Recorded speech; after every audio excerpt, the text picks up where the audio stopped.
Ayan mga kapatid, mayroon tayong topic ngayon na ito po ay isa sa mga nalaman ko about po kay Beyonce. Ano po? Kasi marami tayong nalalaman na kung ano-anong kwento, pero isa doon talaga wala akong pinaniniwalaan.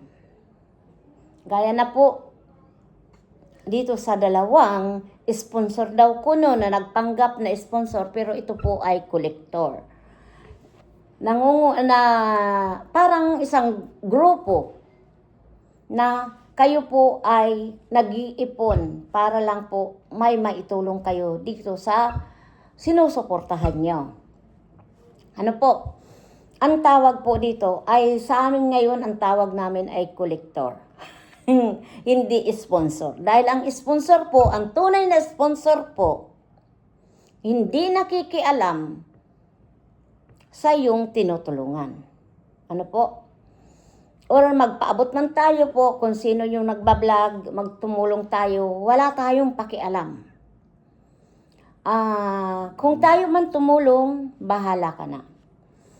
Sa kalagayan nga po ni Beyonce, dahil alam natin na nag-iisa na lang, wala na sa kalingap si Beyonce at parang nagsusulo na lang. Kaya mayroon nga mga sulit Beyonce. Iyan po. Sa madaling salita po, mga kapatid, yung pangyayari pong itong issue about kay Beyonce at Ido, itong nagpanggap na sponsor o collector na dalawa, nakiusap na isasama lang nila si Beyonce para mag-jamming. May kasamang isang angel. Ano ba talaga ang katotohanan? Kasi marami tayong naririnig na nag-usap si Beyonce kasi Ido dahil pakakasalan si Beyonce or buntis si Beyonce. Fake news. Dahil ang katotohanan walang alam si Beyonce sa mga ginagawa na issue sa kanya. Dahil itong dalawang nagpanggap na sponsor or collector, may mga panlilinlang na hindi sinabi ang katotohanan na pagtatagpuin nilang dalawa, itong si boy at si girl, no? At ang masasabi ko lang po mga kapatid, bawat ginagawa nyo, lalong nakakasira po dito sa dalawa. Na pagtatagpuin nyo na walang kaalam-alam itong si girl o si Beyonce doon sa gagawin ninyong pag-uusapin ang dalawa. Wala kayong karapatan ni sino man sa ginawa nyo. Dahil kung may nangyari noon kay Beyonce, kayo ang mananagot. Di ba? Sa madaling salita, nangyari na ang lahat. Nagsalita si Tatay Biran na sana wala nang makalabas na kwento tungkol dito sa ginawa nyo. Ayan, nagsilabasa na. Dahil may mga kinausap na magpunta kayo doon para mag-video. Para ano? Diba? Panluloko. Ang tawag doon. Mga kapatid. Ngayon, nagsanga-sanga na ang mga kwento. Kung ano-ano na ang mga lumalabas dahil sa gagagawan ng dalawang nagpanggap na sponsor daw kuno. Hindi ganyan ang mabuting tao. Dahil kung mabuti ang angarin nyo at respeto dito sa pamilya Batalero, sana sinabi nyo ang katotohanan. No? Kaya ngayon, nagsanga-sanga na. Marami nang nadamay dahil lang sa kagagawan nyo. Ano, pinagplanuhan nyo? Ang tanong, pinagplanuhan nyo ba, mga kapatid? Pero, para sa akin, kung ako lang ang magulang ni Beyonce, ang tutumbukin ko, yung dalawang nagpaalam sa magulang ni Beyonce. Siya ang tutumbukin ko. Hindi kung sino-sinong nandoon sa kapaligiran nila, kung ano man ang nangyari doon. Dahil si Beyonce po, walang kaalam-alam sa plano nila na magkikita. O sabi na, nagkataon lang na nagkita yung dalawa. Imposible po talaga ang pangyayari. Yan ay mayroon na po yan sa guwatan. Diba? Ang mastermind, itong dalawang nagpanggap na sponsor daw kuno na pag-aayusin ito. Sasabihin, magja-jamming.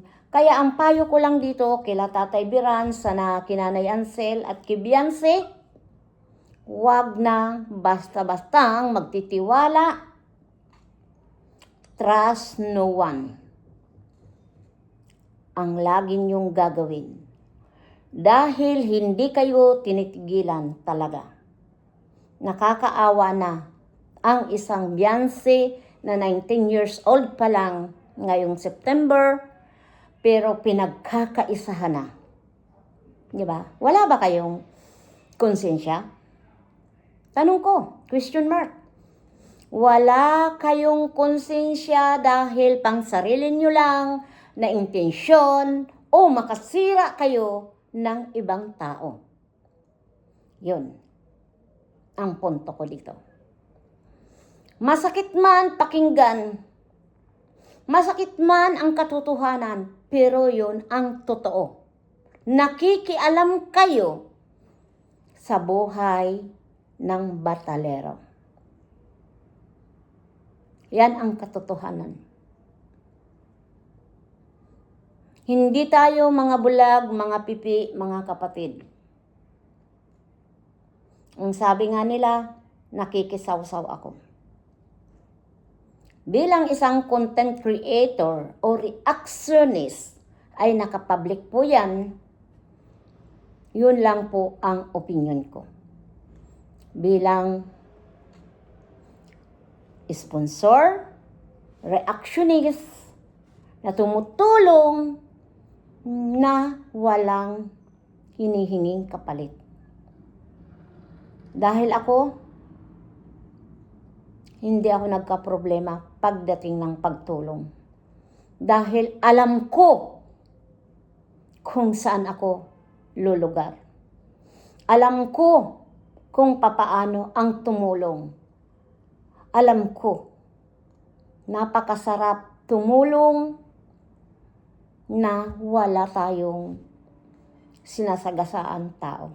Tumulong lang para sa mga kababayan natin na nangangailangan.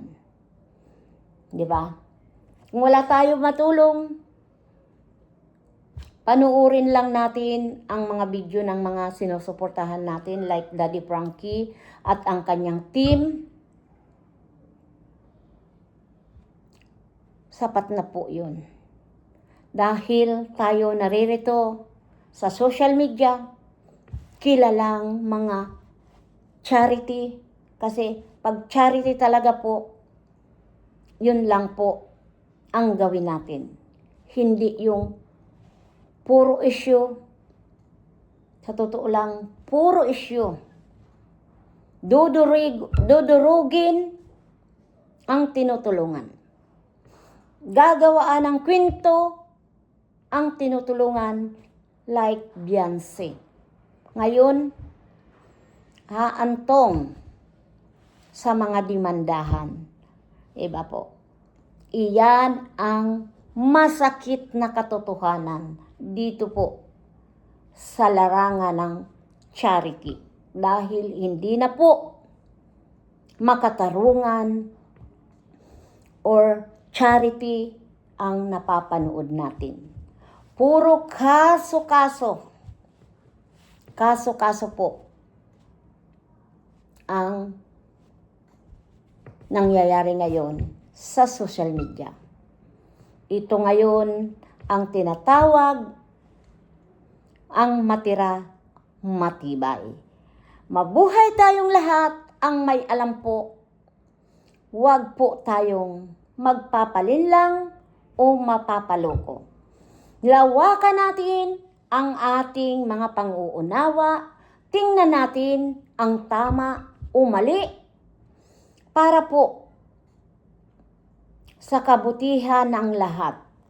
Lalong-lalo na po sa pamilya Batalero, Kibiansi po. Magsalita na kayo, lumaban na kayo.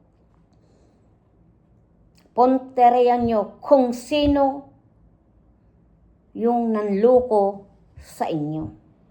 Yun lang, mga kapatid. Marami pong salamat at sana mga viewers matuto kayong tumingin kung ano ang tama na ipinaglalaban natin. Dahil para sa akin, hindi na po charity ang nangyayari. Hindi na po ang pagtulong sa ating mga kababayan na nangangailangan ng tulong. Labanan na po. Personalan na. Ano? Personalan na po ang laban sa tinatawag natin ng charity.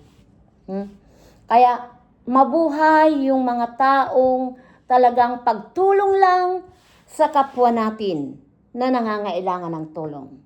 Saludo ako sa mga totoong tumutulong na mga charity vlogger, hindi yung ipoprontlo pagpapanggap dahil sa sarili nilang hangarin. Dahil alam niyo po mga kapatid, isisingit ko lang ang charity po ay talagang charity. Hindi po yan business. Tayo po ang mawawalan dahil tayo po ang tumutulong. Dahil ang mga tinutulungan po natin, tayo po ang naghahanap. Hindi po sila ang lumalapit sa atin. Ano po? Yan lang po ang masasabi ko. Pag charity, ikaw ang mawawalan.